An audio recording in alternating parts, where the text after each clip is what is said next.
After a loss to USF, the Florida Gators have number 3 LSU on the docket. Can they pull off the upset again in 2025?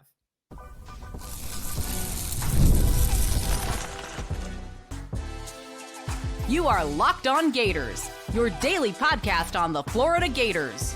Part of the Locked On Podcast Network, your team every day. Okay, let's get it. It is Locked On Gators and Locked On LSU crossover episode. I'm your host, Matt Moscona. That beautiful man with the flowing lettuce is Brandon Olsen. We are free, available wherever you get great podcasts. So thanks so much for making us your first listen. Today's episode is brought to you by Mazda. Like our players, we sweat every detail because when you make every moment count, pulling off the unexpected is only the beginning. Stay tuned later for highlights in this week's Moving the Game Forward. Mazda, move and be moved. Brandon, it's a pleasure to do this with you.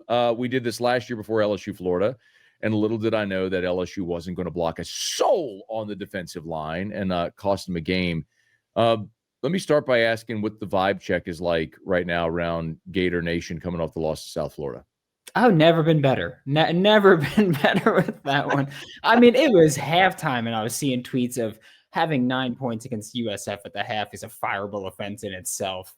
And I was like, yeah, they'll figure it out. Don't worry. And then they just decided not to. They didn't figure it out. No, they didn't. It was incredible. I felt so bad for the defense because the defense, they've given up 1 touchdown in 2 games so far, but the off, and yes, one of them was against Long Island, which, Locked On's SEC squad can probably get together and beat them, but that's beside the point right now. But we're talking Chris Forty, sneaky speed, man. Oh yeah. The tush push there, don't worry about it. We got that one covered easily. We're gonna win in the trenches. But yeah, no, I think that right now it's brutal and it sucks because it's really tough to lose to USF, who I do think is a good USF team, but an SEC team still shouldn't be losing that game. But it's tough to lose that game and then say, all right, well, we'll bounce back, right? We got on the road with LSU, and we've got Georgia in a few weeks, and we've got Miami next week, and we've got Texas. Like there's just so many tough opponents where it's tough to lose to USF. Georgia, Tennessee, Florida State, it's brutal. And it's tough to lose to USF and go, oh yeah, we got this. Don't worry about it. In 2017, we've talked about that a good bit. Brandon, LSU had a similar awful loss to Troy at home. And then a week later went to Gainesville and won that game 17-16. That was a game with the missed PAT. And so there's kind of this feeling like you better expect Florida's best swing this week. With just the makeup of this team, are you expecting that from Florida? Absolutely. Yeah. I know from a fan vibe perspective, it's brutal, it's bad, it's awful.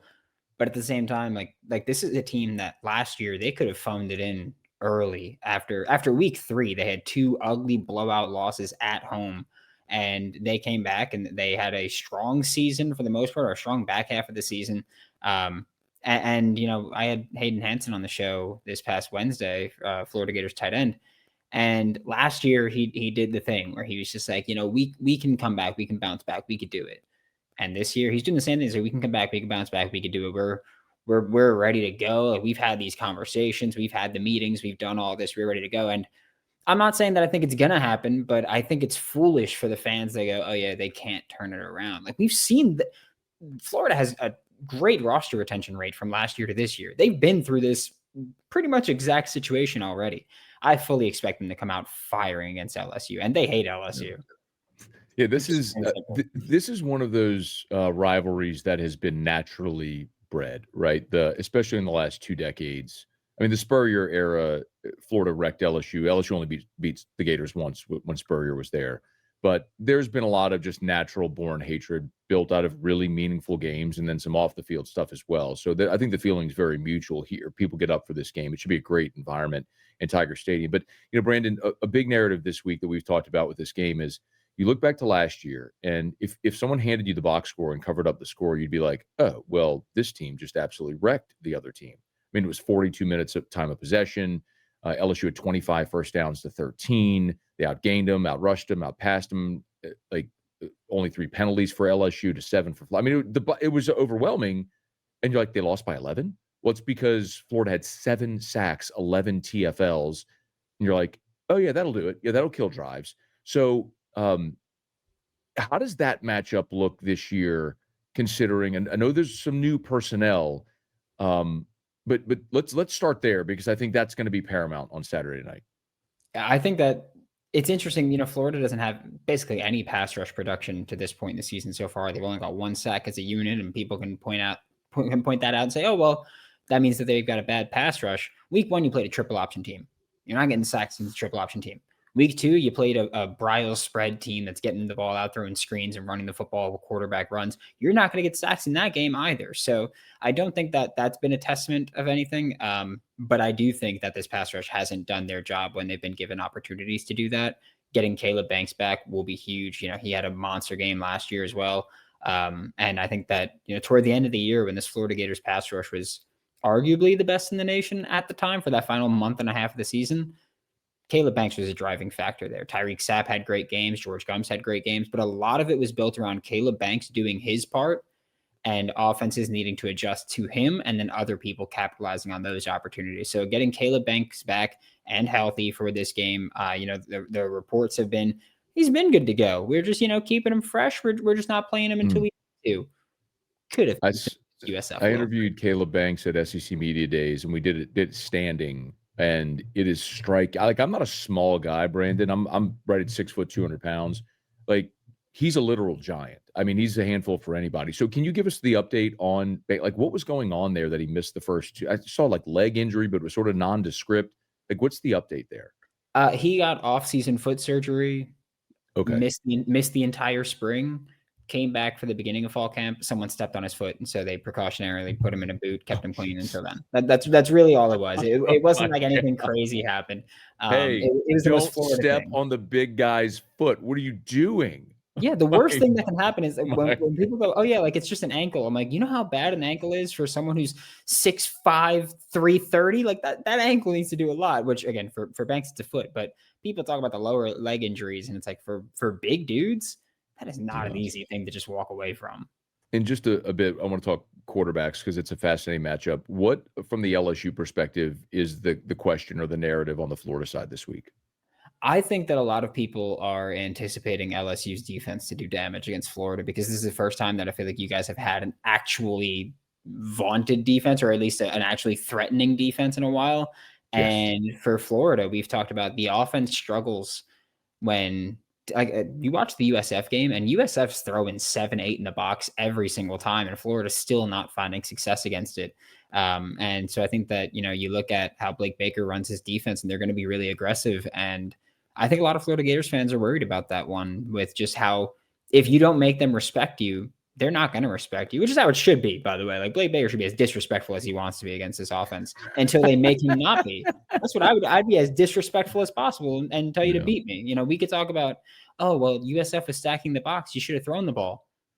DJ Lagway couldn't hit the broadside of a barn last week. And we're talking about, oh, well, make him throw the ball, spread it out. Lunatic behavior.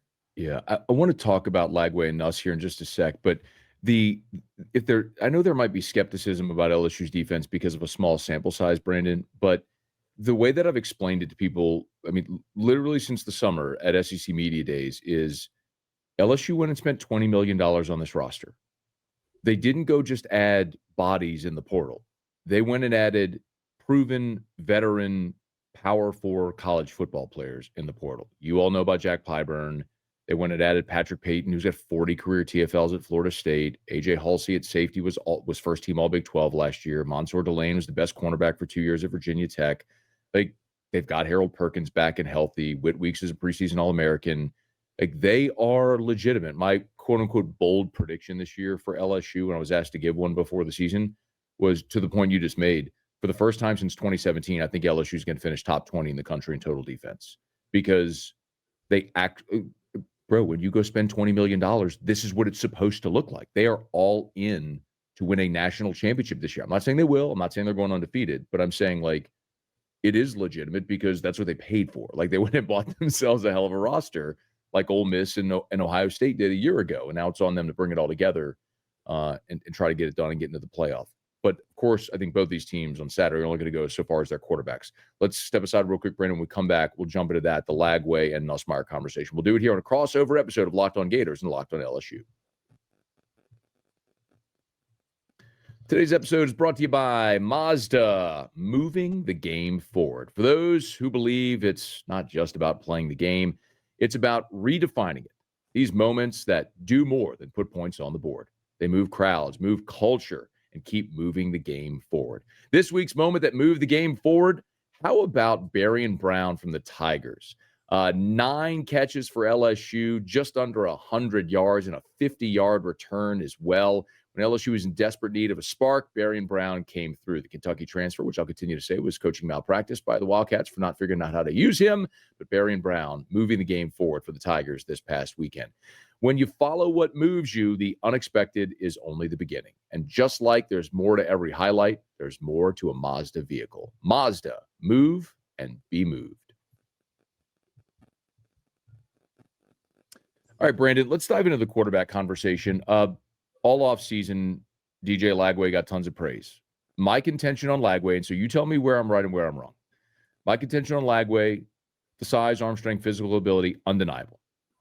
Without the Samford game, his stats completely mirrored Michael Van Buren's freshman season at Mississippi State. I think he has a ton still to prove.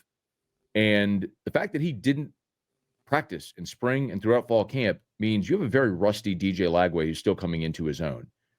I am very skeptical. The physical ability is undeniable. I'm skeptical on DJ Lagway's ability to come to Baton Rouge and win this game. Where am I right? Where am I wrong? Well, if you're asking me, I don't think you're wrong in many places. If you're asking Locked On Gators listeners throughout the course of the summer, when I said that DJ Lagway is incredibly physically talented, incredibly physically gifted, but he needs a ton of work and a ton of experience, then you're wrong everywhere, you clown, is the response that you're going to get there. Just want to throw that out there because that's been my take on DJ Lagway is that he is incredibly physically gifted. He is incredibly physically talented. I don't think anybody can deny that arm talent that he has. I think that's been shown by, whether you want to watch the film or the numbers and his deep passing game. Incredible, right? One of the best in the country. I think PFF had him as the best deep passer in the country last year. Okay. But the fact that, and I said this leading into the LSU game last year, is that Florida doesn't play sustainable offense with DJ Lagway in there. It's either the run game is working or the deep shot is working with DJ Lagway. But if you don't have the deep shot, you don't have much with Lagway right now. He doesn't take the underneath passes. We did on Tuesday, we spoke about the game with Brooks Austin. Yesterday or Wednesday, I wrote about the game and including all 22 clips of him just missing wide open receivers because his mechanics are falling apart. He needs a lot of work. He's very young, very inexperienced still. And the only way that he's going to get better is with reps. He's already a better passer than Anthony Richardson ever was. But that was the argument with Anthony Richardson coming out of Florida into the draft was, yeah, the film's really bad, but he's really inexperienced. And so when you give him reps, you trust that he'll get better. Lagway was out all of spring. He was out for most of fall camp, or we'll say half of fall camp. He wasn't getting reps. He's not going to get better. What we're watching now is DJ Lagway getting those needed reps. He's got to improve. He does. Like he needs that. But the only way that's going to happen is by playing. He's going to take his lumps. He's going to have his really bad reps. He's going to have the plays where for some reason he insists on throwing fadeaway balls 30 yards downfield. I don't know what the hell the plan was there, but it wasn't a good one. But DJ Lagway, like he needs a lot of work. He's modern quarterback, just incredible physical talent. And we're going to hope to develop him, but he hasn't been available. And the best ability is availability. And you're not going to get better. You're not going to get reps if you're not healthy. So you're spot on with it, really. Like I caught a lot of flack for saying he was great for a freshman last year, but he wasn't great for a football player. And you're not going up into all freshman team. What's interesting too, is, Billy Napier was an hour 45 minutes down the road from us in Lafayette when he won a lot of games and had fun offenses, but he always had quarterbacks that could run. I'm sure that's probably part of the conversation you all have, but it's like, don't you need that for this offense to work? You have to have that dynamic within this offense, which is very clearly missing with DJ Lagway. I think that, yes, you need the dual threat, but I feel like when you watch DJ Lagway when he was healthy, he was able to move. He wasn't gashing people for 50-yard runs, but he was able to make a defense pay if they didn't respect him. And basically, it's almost like they don't do it. Like, is it because of the injuries? partially, Billy Napier's always been really weird with how he uses quarterbacks. He with Anthony Richardson, he ran the hell out of him against Utah, and then in his first season, ran the hell out of him with Utah. And then once he got like a little nicked up, they were like, all right, we're done with it. Now you take off when you take off, but we're not calling design quarterback runs really. It's really inconsistent how you use their quarterback's legs. I think now the way you see mobility with this offense is only DJ Lagway rolling out. Like that's it. That they'll have 1,000 rollouts every game. They're all going to the right side of the field. And DJ Lagway, like that's the only time he really gets moving, unless he takes off running himself, which by the way, he is god awful at that. I don't know what he got sacked twice against Long Island, and both times were him running into the defender. Like it's just it's ridiculous stuff to see. But again, this is a young quarterback that you're watching. He's gonna be bad. He's gonna have messy football plays. So Nussmeier is kind of the antithesis of that as a fifth year guy who I would say one of Garrett's real strengths, where he is not the most gifted runner. He can run. I mean, he's about a 4.5 guy. And that's a big complaint people have here is why not take the 8-yard, 6-yard, 10-yard run when it's there for you when teams are playing coverage. And I think he'll need to do that. But he does have great pocket presence and awareness. He avoids a lot of sacks and makes up for a lot of deficiencies, usually on the offensive line, because of his ability to move within the pocket, find the right read, and get rid of the ball quickly. What's so interesting about this matchup, though, specifically, Brandon, is the Gators are the one team that figured it out last year. I mean, you want to know how to beat Garrett Nussmeier?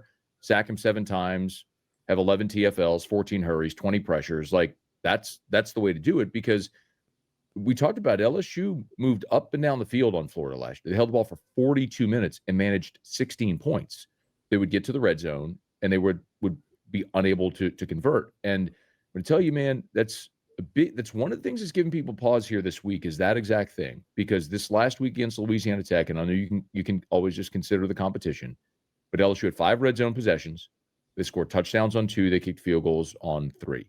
So I'm sorry, they scored touchdowns on 2 and kicked field goals on 3.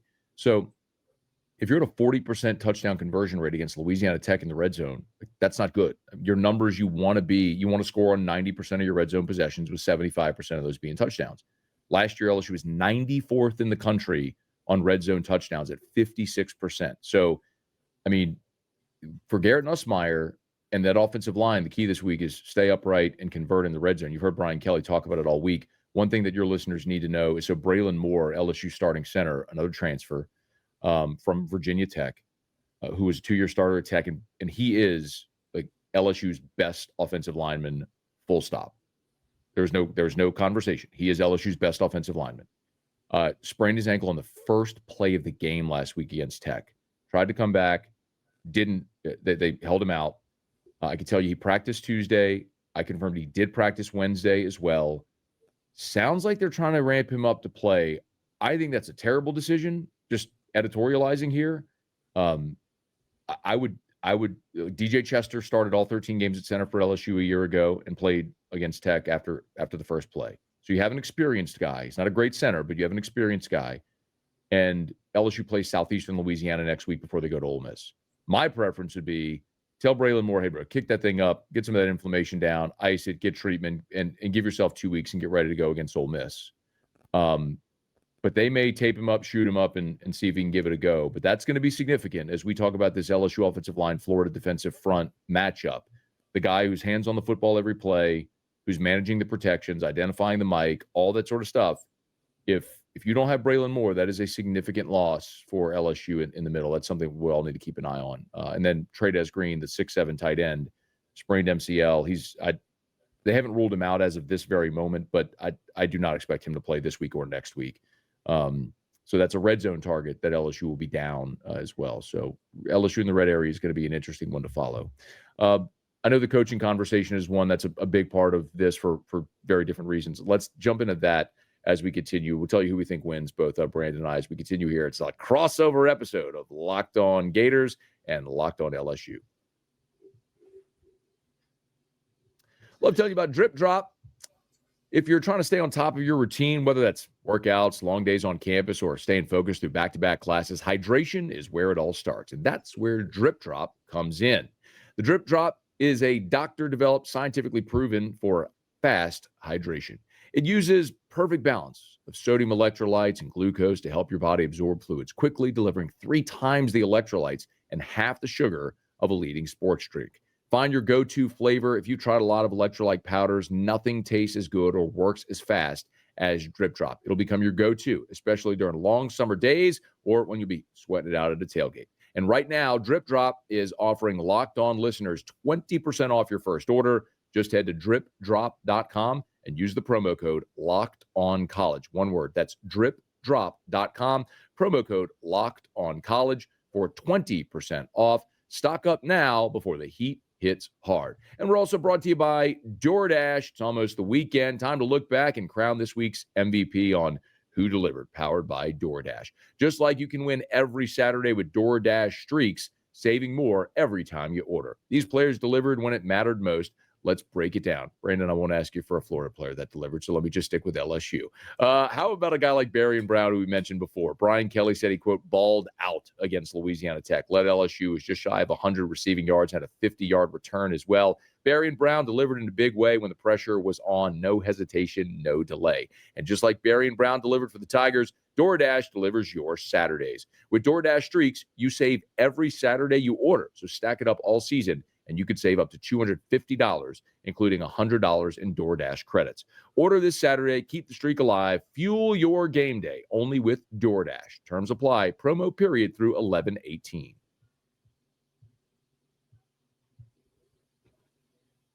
All right, Brandon, you go first. Billy Napier, hot seat, all that stuff. What do we need to know? That I don't think, even if he loses this game, I don't think he's going to get fired before the bye. If he were to get fired, I know that that's been a big thing that Florida Gators fans were again calling for his job before the USF game even ended. I do think losing to USF is a fireable offense in year 4. However, it's not going to happen in week 2. Like that was my main thing, was that I understand it, but it's not happening in week 2. They're not going to get rid of him there. I don't know. I think he's more at risk this year, not just because it's year 4, of course, but because now you've got last year, Scott Strickland was the athletic director that hired Billy Napier. The big argument in 2024 was, well, you can't fire Billy Napier because then Scott Strickland is essentially firing himself at the same time. Yes. But that was a year ago. Since then, a basketball coach that Scott Strickland hired won a national championship, and then Scott Strickland got a contract extension. So Scott Strickland is safe. So at this point, Scott's no longer tied to Billy Napier. So, and the buyout dropped from $27 million to, it's going to be about $19 million this year if it happens, which is still a pretty big number, but it's significantly lower at that point. You're still going to pay him 85% of his contract value whenever you get rid of him, whether that's next year or the following year. It's still 85% of that total contract value, which at this point, you're at about, even if you fire him right now, you're paying 92% of his total contract. Like it's all still a lot of money that you're giving up, but if it's inevitable, it's inevitable. Which I do feel at this point, it feels inevitable. Especially with the schedule. Yeah, like it's just, again, like last year when they started off the schedule, they started off the year 1-2, and then 2-3 after the loss to Tennessee. It was like, okay, well, if that was looked at as the easier part of your schedule and you weren't winning games, really tough to look at this backstretch. This time there is no easier part of the schedule. It's like that part's done already and you're 1-1, and then you've just got hell for the rest of the way. That's really all it is. And so I don't know how you bounce back from it, but and look, I'm in a very tough spot because I don't think Billy's the guy. I said that last year, that I think that once you realize he's not the guy that's going to win you a national championship, you can cut bait and feel fine with it. I think this is Florida. I think it's fair to have those expectations, which I know people do disagree with because it's been Spurrier and Meyer and everything else has been not awesome. But for 35 years, this is the standard, exactly. Regardless of what happened the previous 60 years. Like, this is the standard at Florida. You have to go win. Yep. And so I think that if you have a coach that you say, hey, he's not going to win us a national championship, I think that's when you cut bait. And that was my reasoning for wanting Billy fired last year, was that I think last year he proved he's not going to be the guy to go win a national championship.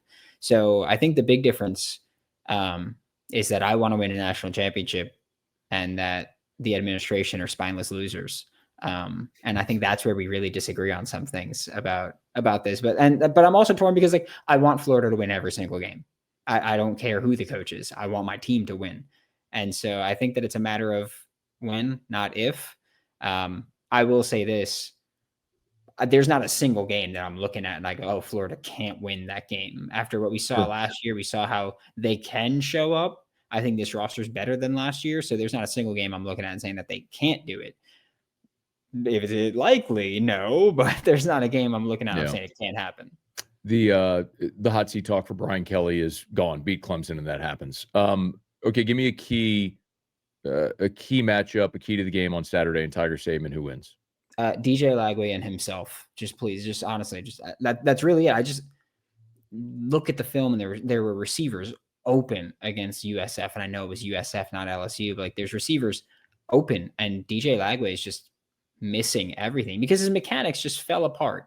And that happens when you don't throw a football consistently for almost a year. Is that your mechanics are going to fall apart. And so I think that for me, it's DJ Lagway and himself, but also I look at Billy Napier versus Blake Baker. I mean, they've had some fun matchups going back to when Blake Baker was at Missouri, when Billy Napier was in his first 2 years at Florida. There were really fun matchups. Billy found success against Blake Baker and by success, I mean that he can reliably put up 24 to 30. I think in every matchup that they've played, he's done that, which I know isn't a lot of points, but when you got a defense that you can trust, that's it. And I look forward to Garrett. LSU. I'm picking LSU.